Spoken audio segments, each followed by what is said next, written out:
Hello বন্ধুরা, সবাই কেমন আছেন? তো আশা করি সবাই ভালো আছেন। আজকে খুবই ঠান্ডা, তো আজকে একটু ঝোল তরকারি রান্না করব। তো প্রথমে একটা ডেকচিতে তেল গরম করে রসুন পেঁয়াজ দিয়ে ভালোভাবে লাল লাল করে ভেজে এতে পরিমাণ মতো পানি দিয়ে দিব।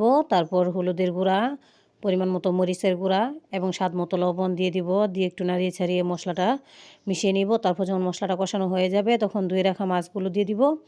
মাছগুলো নাড়িয়ে চাড়িয়ে একটু কষিয়ে, বেশি কষাবো না, হালকা কষিয়ে তারপর আগে থেকে কেটে ধুয়ে রাখা টমেটো আর আলুগুলো দিয়ে দিব। দিয়ে আবারও ভালোভাবে একটু নাড়িয়ে চাড়িয়ে দিব। তো অপেক্ষা করব টমেটোটা আর আলুটা সিদ্ধ হয়ে যাওয়া পর্যন্ত। তো বন্ধুরা, আমার টমেটোটা সিদ্ধ হয়ে গেছে, এখন পরিমাণ মতো ঝোল দিয়ে দিব।